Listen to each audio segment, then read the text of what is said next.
Hey folks, welcome back to the channel.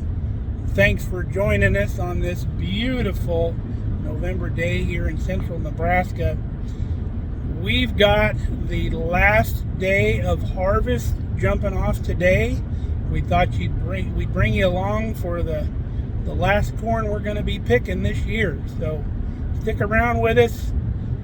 We're glad you're here.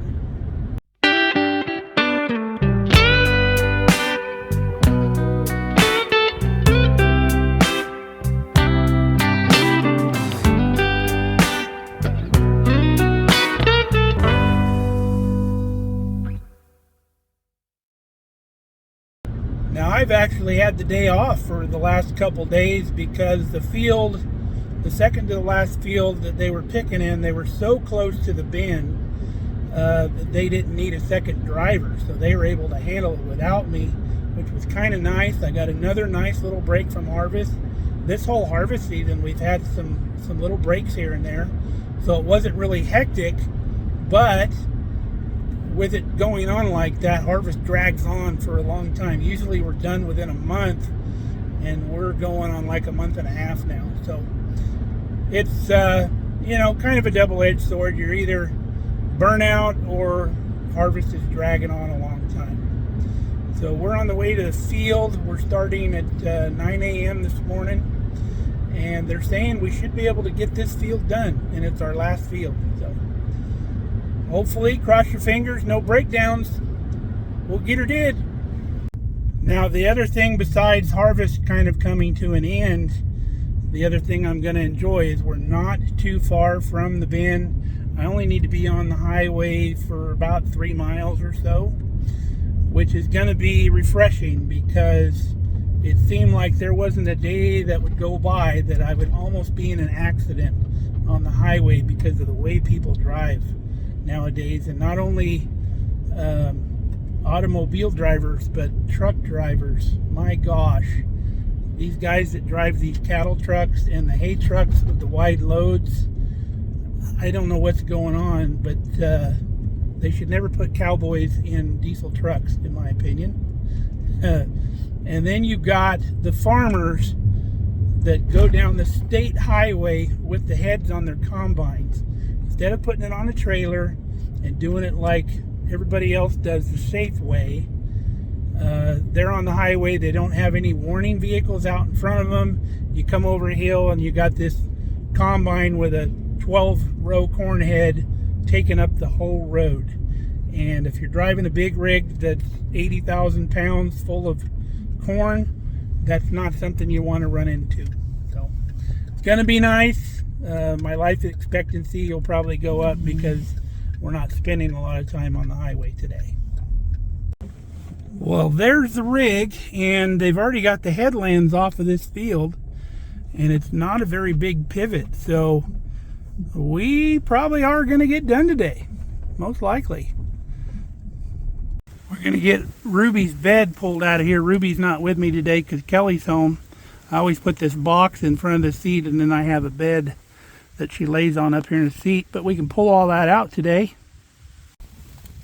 Gotta check the oil before we get fired up here. And we are good. The coolant level over here looks good. So we can get this thing fired up, get her aired up.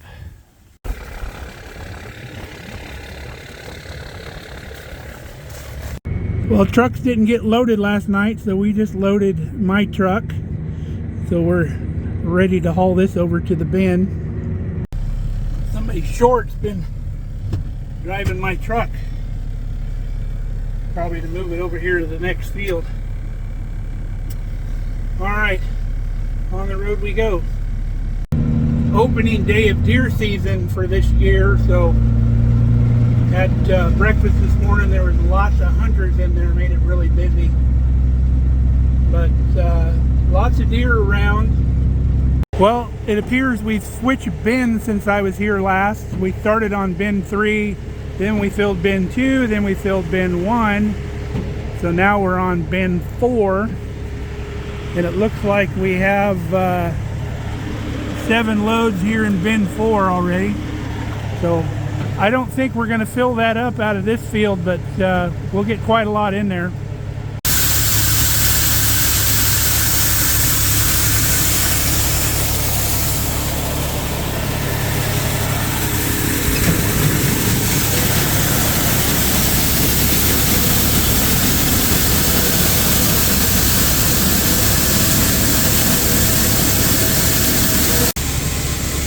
Number 8.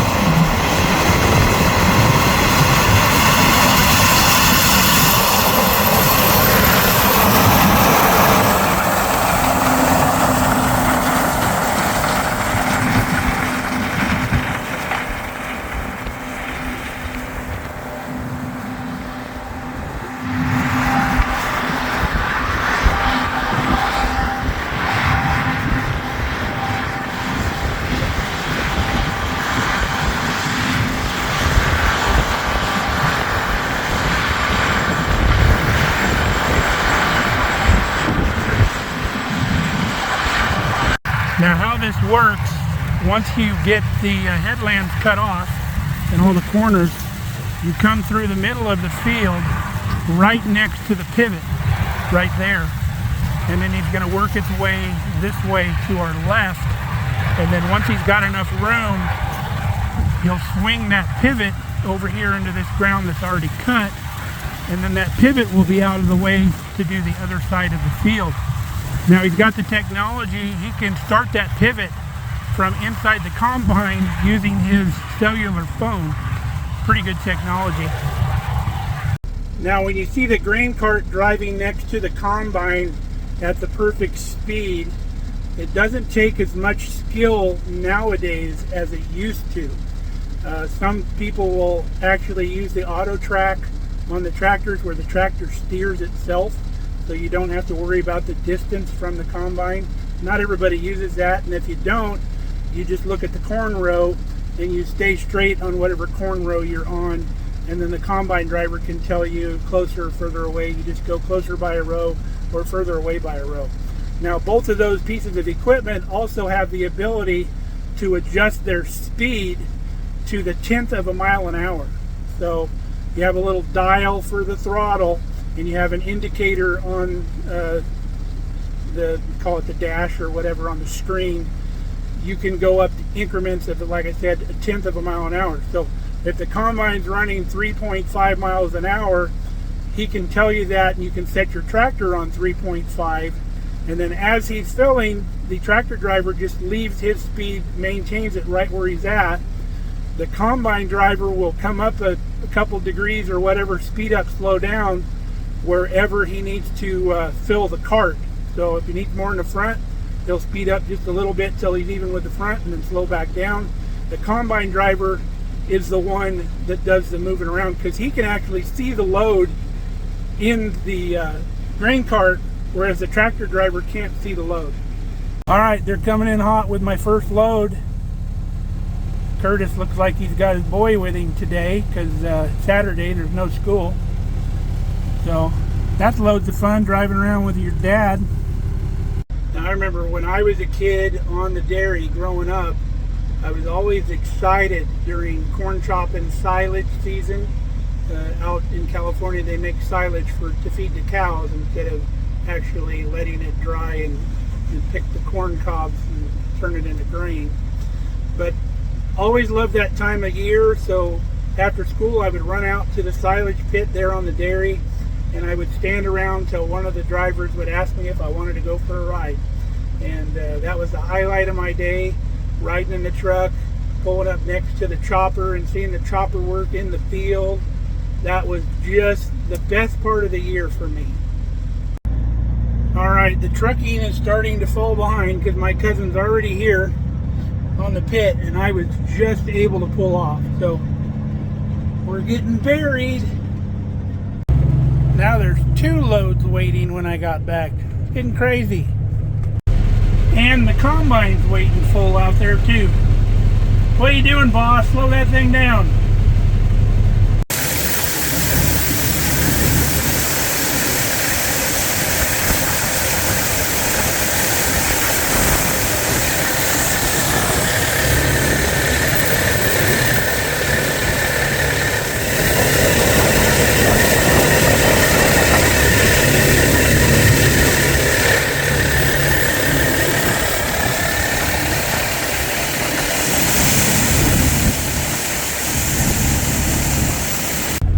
Well, same drill. He just got done dumping and I'm already here. So they'll have to turn that combine down a little bit or they'll be out in the field playing solitaire all day.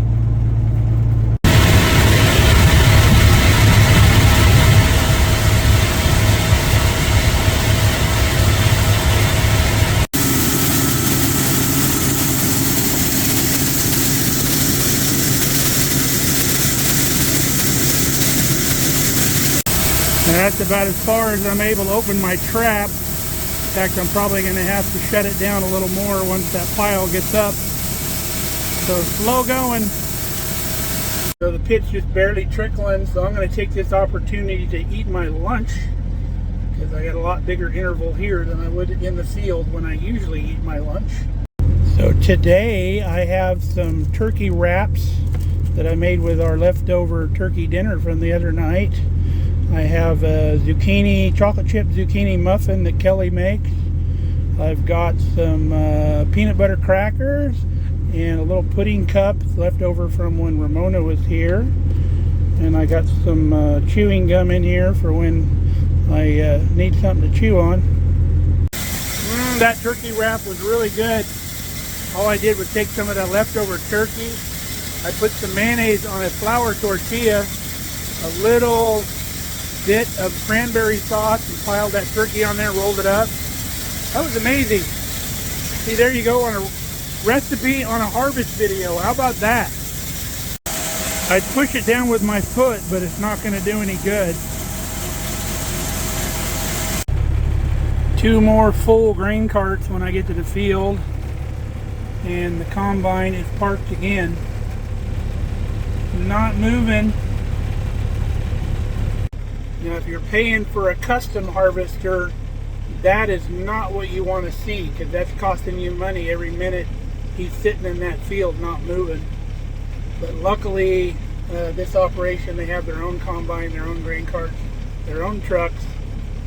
So it might be costing them a few more man hours, but that's not terrible in the grand scheme of things.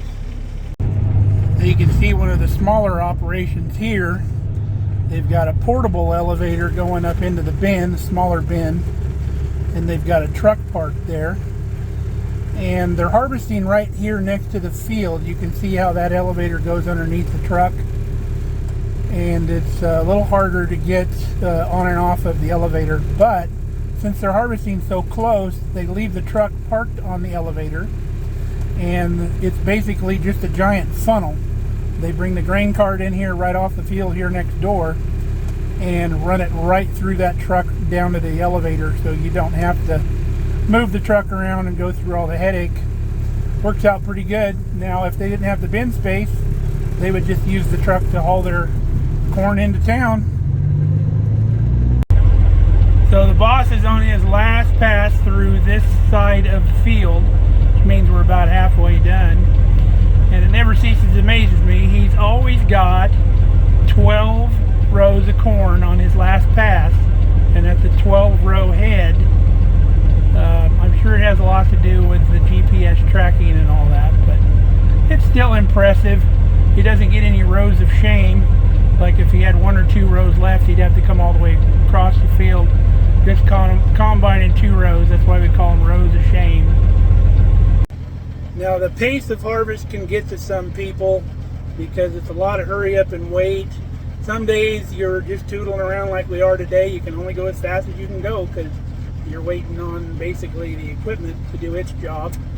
But other days you're running around with your hair on fire, just going crazy because you got to get some stuff done. There might be rain coming in or something. You know, when it's harvest season, you got to get it in the bin before the weather comes in. So it's just crazy sometimes, but I still enjoy it. I enjoyed it a lot back when I used to visit here. My dad used to come out and help my uncle plant. He would disc while my uncle ran the planter. And then when I was young, that left me to be the gopher guy. I really absolutely enjoyed being the gopher guy. I got to drive my uncle's straight body, 2-tone red and white, 4-wheel drive Ford pickup with a granny box. Boy, that truck was neat. We called it the America truck. Had a American flag butt guard on the hood. Boy, that thing was something. I love that truck. And I used to run for fertilizer and seed corn, pulling trailers and going getting meals and parts. Boy, I really thought I was something driving that truck. My uncle was real proud of that truck. I'll try to get you a picture of it. We'll show it.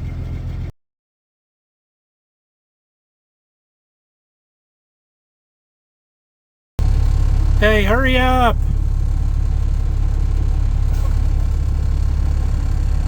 Hey, look who came to see me on the last day of harvest. What are you doing, pup-pups? Hi, baby! Hi.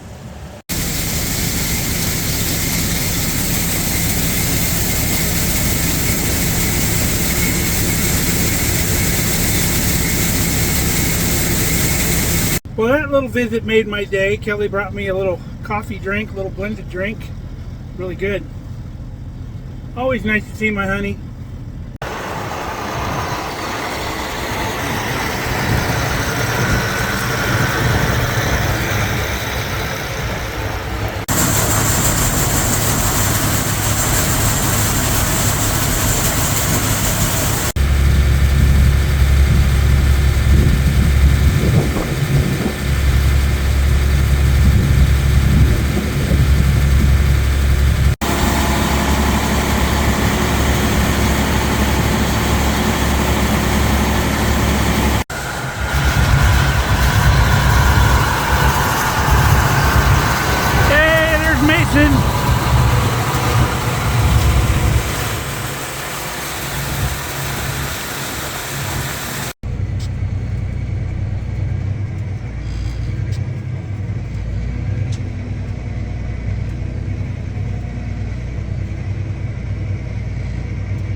Well, it's good and dark now.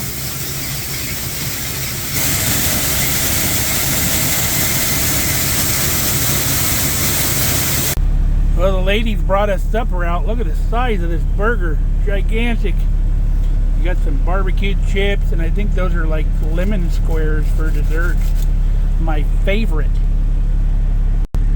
That looks amazing. Well, that supper filled me up. Giant burger. I think I've had a burger like that before. I believe it was in Jackson, California at a restaurant. It was called the Coronary Bypass Burger. I'm pretty sure that was like a pound of hamburger just now. I'm gonna have the meat sweats. Well, it's 9:30 p.m. The combine is finally out of the field. He's over there taking the head off. That grain cart over there is about half full, and I'm getting filled right now with a full load. So we got to take this back to the pit, dump it, park it in the yard, and then we're all going to ride back here and pick up our vehicles, and then we can call it a night, finally. Alright folks, we retrieved the vehicles from the field. We're headed back to the shop. Still got to fuel up the truck and get unloaded. But between my cousin and I, we hauled 30 loads into the bin today, and there was already 7 in there, so there's 37,000 bushels in bin number 4, and then that added to all the other bins, that's 187,000 bushels in the bin. And then we hauled 30,000 bushel of corn to a couple different elevators. So 217,000 bushels of corn this harvest season.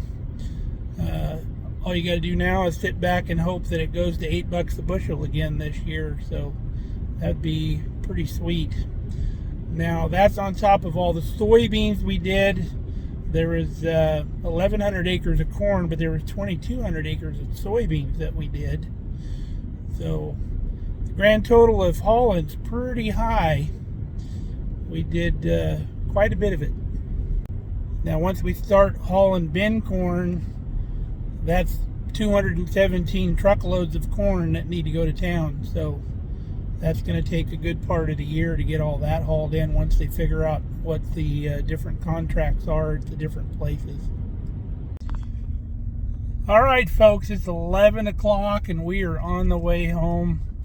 We officially had 13 and a half hours in the truck today.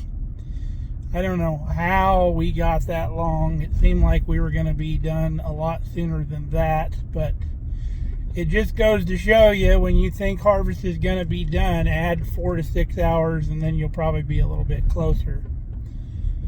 But we're glad 2023 harvest is over, the season that would not end, but it's officially over now. So we're going to head home. Kelly's long since went to bed. We're going to take a hot shower and put together a cocktail of Advil PM and Rolaids and put the old CPAP on, and maybe I'll be a new man tomorrow, because I am a train wreck right now. So till next time, stay safe, stay healthy. We love you guys. Come back and see us. We'll be back on the farm.